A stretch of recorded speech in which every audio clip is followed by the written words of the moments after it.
প্রিয় দর্শক, আজ আমরা কথা বলবো ডিকয়ার ব্রেন ডিজিজ নিয়ে, অর্থাৎ মাদার্স থাম্বস নিয়ে।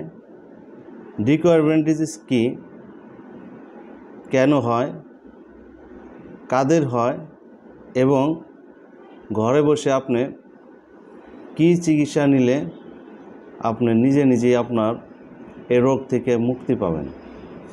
ডিকয়ার ব্রেন ডিজিজ হলে দেখা যায় পেশেন্টের এই থাম্বেজে পেইন থাকে, ব্যথা থাকে।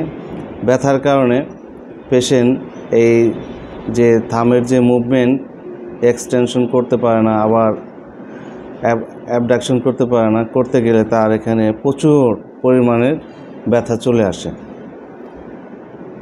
এই ব্যথার কারণে তার দৈনন্দিন জীবনের যে কাজকর্ম থাকে, সে কাজ করতে গেলে তার এই হাতে অনেক পেইন থাকে, ব্যথা থাকে। অনেক সময় দেখা যায় এখানে একটা স্নাপ বক্স থাকে, এই স্নাপ বক্স বরাবর অনেক পেইন থাকে। ডিকয়ার ব্রেন ডিজিজ মূলত এখানে দুইটি মাসল থাকে, এক্সটেনসর পলিসিস ব্রেভিস আর অ্যাবডাক্টর পলিসিস লঙ্গাস। এই দুইটা মাসলের এখানে এসে দুটো টেন্ডন, এই টেন্ডনগুলো কোনো কারণে ইনফরমেশন হয়ে গেলেই এই ডিকয়ার ব্রেন ডিজিজটা সৃষ্টি হয়। আসলে ডিকয়ার ব্রেন ডিজিজ হইলে কি হয়? ডিকয়ার ব্রেন ডিজিজ হইলে দেখা যায় এখানে এই রিজনে সোয়েলিং হয় এবং পেশেন্টের অনেক ব্যথা থাকে এবং পেশেন্টের রিস্টের যে মুভমেন্ট, স্বাভাবিক মুভমেন্ট, এই মুভমেন্টগুলো করতে পারে না। ডিকয়ার ব্রেন ডিজিজ কাদের বেশি হয়? মূলত যারা এই হাতের কাজ বেশি করে, এই হাতের কাজ যারা বেশি করে তাদের মূলত এই ডিজিজটা হয়ে থাকে। এছাড়া যারা দেখা যায় যে রিপিটেড অ্যাক্টিভিটি করতেছে, মানে হাত দিয়ে একই কাজ বারবার করতেছে, যেমন একজন হ্যামার দিয়ে ওয়ালের সাথে অথবা কোনো কিছুর সাথে বারবার সে হ্যামার ইউজ করতেছে, যার কারণে তার এই রোগটা হতে পারে। অনেক সময় দেখা যায় যে যাদের বাসায় নিউবর্ন বেবি আছে অথবা ইয়াং চাইল্ড আছে, তাদের কেয়ার করার জন্য যে সব লোক থাকে তাদেরও এই রোগটা হয়ে থাকে। কারণ বাচ্চাদের উঠাইতে গেলে এই রিস্টের ব্যবহার বেশি করতে হয়, মানে তারা রিস্টের ব্যবহার করেই দেখা যায় বাচ্চাদের উঠায় নামায়, তাদের এই রোগ বেশি হয়ে থাকে। এছাড়াও কিছু অ্যাথলেটদের এই রোগ হয়ে থাকে। কিছু খেলা আছে যেমন টেনিস খেলা, ব্যাডমিন্টন খেলা, এইসব খেলা যাদের যেসব প্লেয়ার খেলে তাদেরও এই ডিকয়ার ব্রেন ডিজিজটা হওয়ার সম্ভাবনা বেশি। ডিকয়ার ব্রেন ডিজিজ আপনার যে হয়েছে আপনি কিভাবে বুঝবেন? মূলত আপনি একটা টেস্ট আছে, ফ্র্যাঙ্কেল স্টেইন টেস্ট। এই টেস্টের মাধ্যমে আপনি আপনার যে ডিকয়ার ব্রেন ডিজিজ হয়েছে এটা আপনি নিজে নিজে কনফার্ম করতে পারবেন।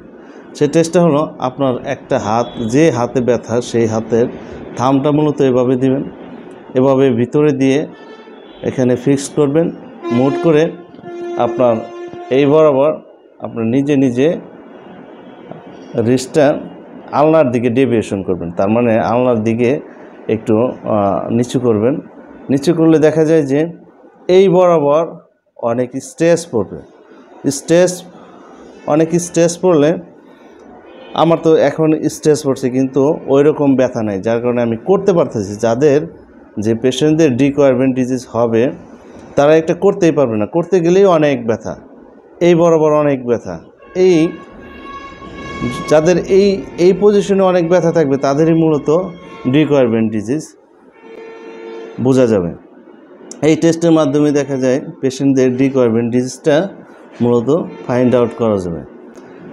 বাসায় যে আপনার প্রাথমিক অবস্থায় যদি কোনো পেশেন্টের এরকম থাম বেজে যদি ব্যথা থাকে, প্রাথমিক অবস্থায় আপনি কী করবেন? প্রাথমিক অবস্থায় দেখা যায় যে একটা রিস্ট সাপোর্ট থাকে, সাপোর্টটা পড়তে পারেন। এছাড়া আপনি রেস্টে থাকবেন, 3-4 দিন রেস্টে থাকলেই আপনার এই ব্যথাটা আপনি চলে যাবে। রেস্টে থাকার পাশাপাশি আপনি একটু বরফ, একটু আইস আপনি দিনে 2-3 বার ইউজ করতে পারেন 10 মিনিট করে।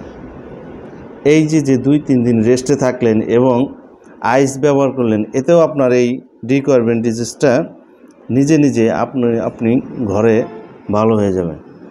দেখা যায় পেশেন্টের ব্যথা অনেক দিন বা ক্রনিক পর্যায়ে চলে গেলে তখন কিন্তু আপনি ঘরে বসেই নিজেই যে রেস্ট করলেন, কি আইস দিলেন, তা এগুলো দেওয়ার পরেও কিন্তু ব্যথা চলে যাবে না। কারণ হলো আপনার এই ডিকোয়ারবেন্ট ডিজিজটা ক্রনিক পর্যায়ে চলে গেছে।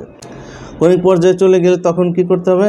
তখন দেখা যায় যে কিছু ইনফ্লামেটরি ড্রাগ আছে, ইনফ্লামেটরি ড্রাগ খেতে হবে।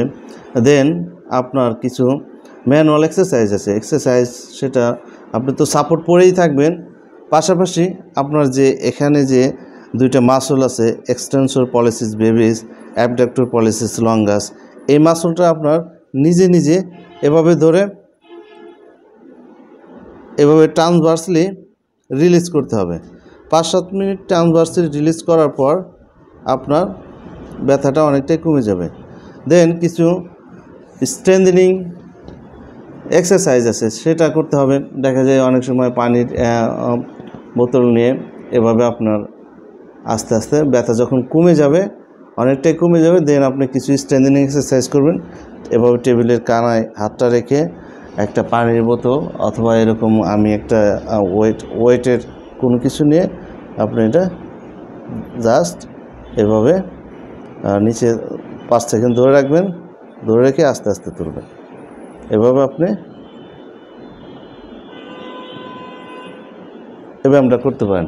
এই এক্সারসাইজ করলেও অনেক সময় দেখা যায় যে মাসল দুটা আপনার উইক থাকে, সেটা আপনার আস্তে আস্তে স্ট্রেংথেনিং প্রোগ্রামের মাধ্যমে মাসলের উইকটা রিমুভ হয়ে যায়। আশা করি আপনি যদি বাসায় ঘরে বসেই যদি এই এক্সারসাইজগুলো করতে পারেন, তাহলে আপনার ডিকোয়ারবেন্ট ডিজিজের যে কারণে যে ব্যথাটা, সেই ব্যথাটা অনেকটাই মুক্ত। এছাড়াও যদি কোনো পেশেন্ট ঘরে বসেও এই এক্সারসাইজগুলো করার ফলেও ব্যথা যদি না যায়, তাহলে আপনার নিকটস্থ কোনো ফিজিওথেরাপি চেম্বারে গিয়ে ফিজিওথেরাপি ডাক্তার দেখাবেন এবং ওনাদের পরামর্শ অনুসারে এবং ওনাদের যে ট্রিটমেন্ট, সেই ট্রিটমেন্ট প্রোটোকলের মাধ্যমে থাকলে আপনি এই রোগ থেকে সম্পূর্ণই মুক্তি লাভ করবেন।